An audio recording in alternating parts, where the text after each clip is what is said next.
What I want to talk about now are some of the questions that I ask myself when I'm reading about epidemiological results. This could be reading actual published research papers, but more often, honestly, it's reading news stories, articles that you run into online, things that aren't intended for specialists, but intended for a general audience. And so what are the sorts of things that I try to think about when I'm looking at those? And to do this, I'm going to use a very complicated slide from the book, which I'm trying to share with you right now. Um, there's not going to be a whole series of slides here. There's just going to be this one, and I want to walk through a bunch of the ideas on it. So this is really focused on people who are reading actual research papers, but a lot of the questions are very relevant if you're just trying to read about some study and try to figure out if the headline is really warranted, because often the headline draws much stronger conclusions than are really fair to draw from the research. So first of all, what is the research question? What were people really trying to ask? You cannot design a single study to say what causes lung cancer. So you want a fairly focused idea of what they were looking at here and what was the design of the study that they were using, and was it appropriate to the question? So what can you figure out about the design from the article? Was it just a description of some cases, a case series? Those are interesting, but people tend to treat them as far more convincing than they really are. Was it a case control study? Was it a cohort study? Was it a randomized controlled trial? All these kinds of things. How did they select the people for the study? Who were these subjects? This is often a question that I think about when I'm looking at something like, let's say, a study on insomnia and different ways of what's an effective treatment for insomnia. And I sometimes have a hard time falling asleep, so I find those interesting, but I try to remember that the people in those studies are not just people who have a hard time falling asleep or occasionally wake up in the middle of the night. Those are people whose insomnia are bad enough that they're getting treatment from doctors, which I've never done, that they volunteered for a randomized controlled, well, not necessarily a randomized controlled trial, excuse me, they volunteered for a trial of insomnia.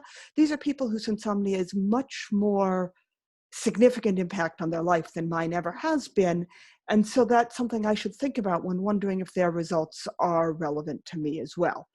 So questions you ask there, if you know what kind of trial it was, what kind of study, if it's a case control study, did they do a good job of picking the controls? We've talked a lot about how the controls have to come from a different group than the cases, and that can introduce problems. In a cohort study, you've got your population that was exposed out of that cohort. Then you also have your unexposed group. Kind of, was that well chosen? You often won't know there, but that's an interesting question. How many people agreed to participate? How many people dropped out of the study? And that's the sort of thing that can be very complex in weight loss studies. A lot of people drop out if a study goes on for like a year of looking at what forms of weight loss are effective. And you want to ask yourself, well, are the people who dropped out the people for whom the method being studied was being the least effective? So if that's the case, then your results would make it look like the method was more effective than it really is, because you're losing to drop out the people for whom it didn't work. This is often a complication. These are sorts of questions that you often will not see addressed in those kind of popular press news sorts of articles, and they're important ones to have at the back of your mind. You want to know, this sounds silly, but really, what were they looking at? What was the outcome that they cared about, and how were they measuring it? What were the exposures that they cared about, and how were they measuring those? Were those clearly defined? Does the article really tell you? Cardiovascular disease or heart attacks is a very broad category. Were they looking at heart attacks, at deaths from heart attacks, at blood pressure, which is one thing that could lead to heart attacks, but is not actually important in and of itself. So what was the outcome? What were the exposures? Diet has a big effect on heart disease, but how do you measure diet? That's hard, and that's a question I'd want to ask. And then issues about blinding, Um, Again, stuff that we've talked about. Did the assessors know whether the participants were exposed or not? Did they know whether they had diseases or not? And issues of measurement error. We've talked about what we call differential measurement error, and that's our big issue for case control studies, that you're going to get different data from the case group than the control group.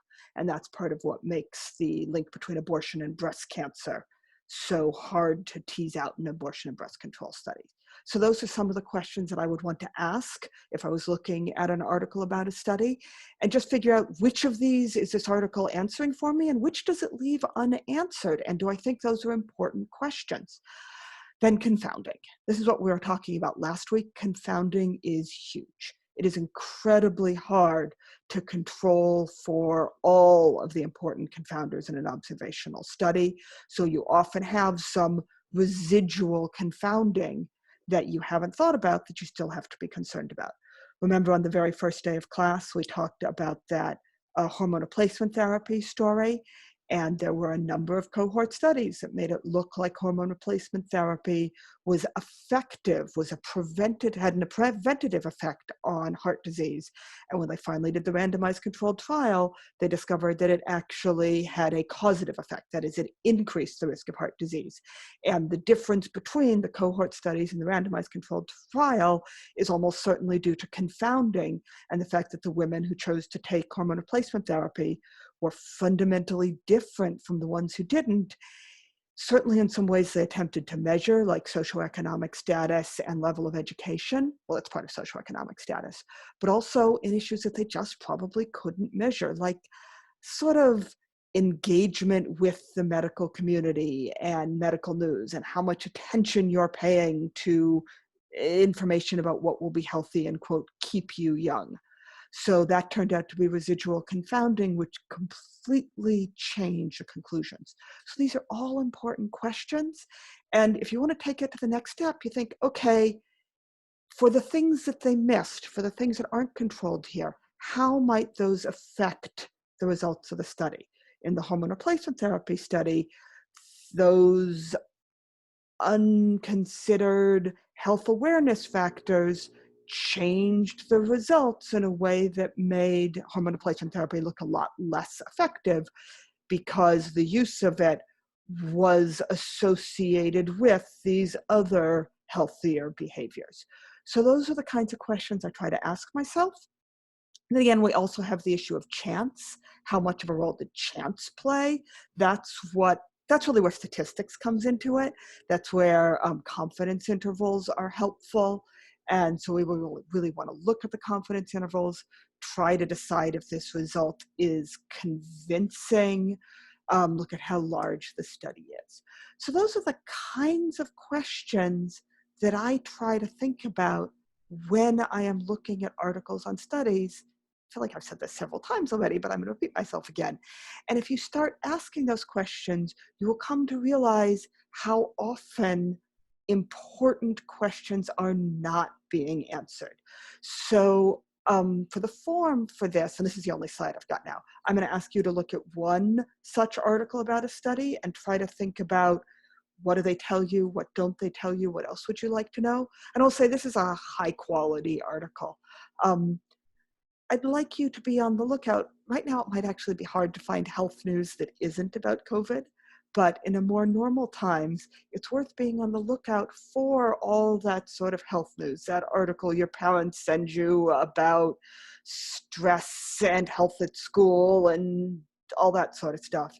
And think about these questions. What is this article answering? And what is it leaving out that I should know before I can decide how convincing the results are? After this, we'll be moving on to talk about causation, how you move from just saying there's an association here to, do we really think there is a causal link, that this exposure really causes this outcome? And to do that, first, we're just going to have to talk about what we mean by cause in the first place, which is an amazingly sophisticated question.